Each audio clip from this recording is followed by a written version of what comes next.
This is Ben Summer. I own and operate BandsLikeRush.com, a music discovery podcast and blog featuring up-and-coming progressive rock bands. Enjoy this video edition of the podcast and check out my own music. Visit my website at bensummer.com. If you sign up for the email list, you'll get 3 free downloads.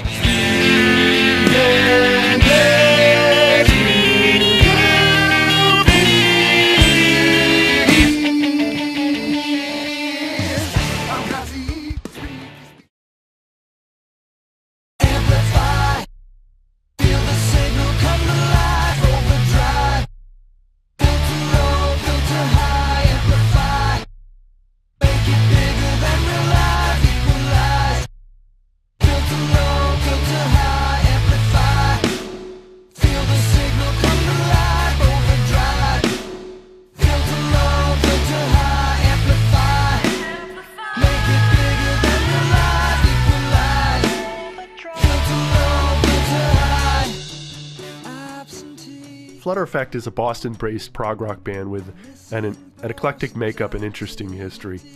It was founded by their main songwriter and guitarist, Troy Kidwell, several years ago. Their music draws on some pretty unusual elements, a combination of 70s era prog rock textures and production style, jazz and classical instrumentation and arrangements, and even tinges of Near Eastern folk music.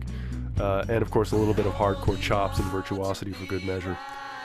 I talked with Troy about the band's origins, their journey to where they are now, and his plans for the future of both Fluttr Effect and his own fledgling career as a producer and record label entrepreneur. When I started this podcast, I knew I might be stretching it to call every band I interview a quote band that sounds like Rush. Fluttr Effect more straddles the art rock, classical, and jazz crossover areas more than it sounds like a copy or disciple of Rush, although I can hear some influence in their music. Still, anyone who's drawn to Rush's core greatness, which is all about great songwriting, interesting lyrical themes, and awesome chops, of course, I think they would appreciate and enjoy Fluttr Effect.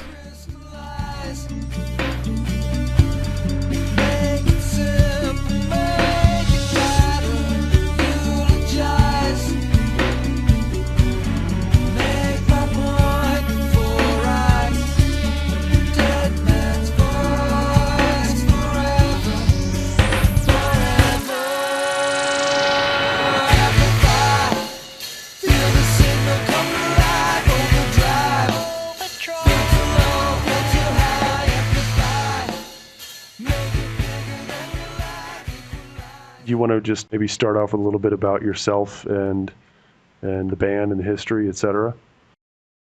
Sure. Vessel and I formed Fluttr Effect after our previous project, Wave, kind of fell apart. It's all Berkeley kids, and they graduated and moved away. And we were basically wondering what we were going to do, and it was her on vibes. She didn't really have the electric vibes then. And me on guitar.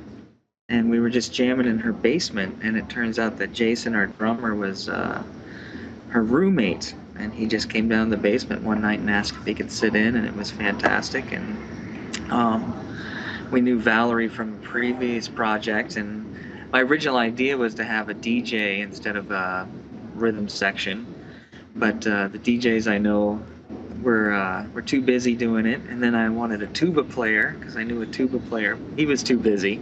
You wanted the tuba player before you knew the friend? Well, this guy, he was awesome. He would duct tape a SM58 to the bell and play it through a Marshall bass stack. Sounds fun. It was the neatest tuba ever, so I was like, I want that. And then, we eventually settled on Valerie because we were like, who else can we call? And we knew Val, and she was a classical player, so we weren't sure if she was going to dig it, but it turns out she did, and we found ways to make it work. So her and Vess kind of have the classical thing going. They both have that in common, that they're more classical players, and Jay and I were more the rock players. So it kind of worked out. It was a nice balance to have the, Yeah, you kind of have an unconventional lineup.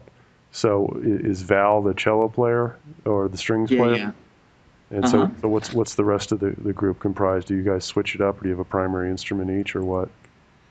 all have our primary instruments. Me on guitar and Jason on drums, and Vesela on the MIDI marimba, and Valerie on cello. So, but we don't really have a bass player per se, but we've all handled the bass functions. So sometimes all of us play bass really at the band. There's a lot of synth bass, a lot of cello. It's mostly cello is the bass, but not always. I've even got bass lines where the guitar through an octave pedal is the bass. So that kind of mixes up in terms of instrumentation. But other than that, everybody has their primary instrument, and I've lately been forcing everybody to sing more backup vocals. Oh, good. But musicians are scared to sing usually, so Well, not it was. Non-singers are afraid to sing. Yeah, well, I mean, you don't get to be a singer until you sing, so Yep. I felt the same way. You're all Berkeley kids, you say, but maybe you're not a kid. You say you're working there, so you got a day job there? Yeah, well, my day job is a night job. I supervise a building full of practice spaces that Berkeley has, and pretty much hang out, do interviews on Skype, and make sure the kids don't burn the place down, and hang out with Berkeley kids all day, or all night, as the case may be. So, yeah, cool. I didn't actually go to Berkeley. Everybody else, well, me and Kara, our old singer, she didn't go to Berkeley either, but the other three, they all went to Berkeley and knew each other from Berkeley. And we really, I didn't set about like making a band per se. It was just we were playing, and it just sort of was organic and grew. We started playing all the songs I wrote because I had songs written. Yeah. And Jason was a drummer. He didn't really write songs, and Vess, she composed, but it was more of a classical and like film scoring kind of thing. Yeah. And Val didn't really write tunes at the time, so I was the only guy writing tunes. So we just ended up playing mostly my tunes, and so that's kind of how it started musically, and then it evolved from there. Of course, after a few years, I was able to tailor my music to what I had. I learned more about writing for cello, more about writing for marimba, things Jason would and would not play, things we, as a band could and couldn't play. We can't really do a super authentic reggae thing,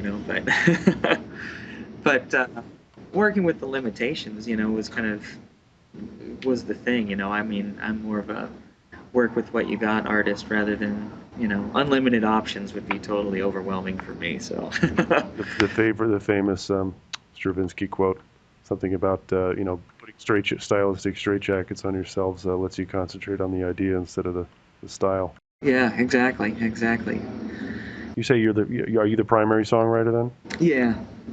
I mean, Val's written a couple of tunes, and there's a lot of hybrids, where I'll show up with ideas, and it develops as we bounce it around in rehearsal and learn the song, and everybody learns their parts. I just try to write it as much as they need to figure out what the song is, and obviously when I'm writing a keyboard part or a synth part for Vesela on the MIDI marimba, I can't play as well as she can. My keyboard chops aren't as good as her marimba chops, and it's kind of different. So I try to write as little as I need to give her the idea for the song, and then let her elaborate on it in her marimba way, and let Val elaborate on her parts in her cello way, and they and all three of them come up with ideas all the time that I never would have thought of, and so it kind of gets arranged by Fluttr effects, after I come in with sometimes pretty sketchy ideas, yeah. So for the kind of newbies out there who never heard of you, throw out some names or styles that you think either you hear people compare you to other bands or artists, or that you think your music embodies. Well, for me personally, like King Crimson is probably my biggest influence. Like they totally changed everything for me, and also John Zorn and Mr. Bungle. That whole idea, like a lot of my stuff is kind of blocky, with stylistic changes happening and dramatic shifts in texture. Tool, a lot of people compare us to Tool because of all the odd time signatures that that we'll do. But that kind of comes from our Balkan background, and that's where Vesela comes in. Like, she's Bulgarian, so She the marimba player? yeah.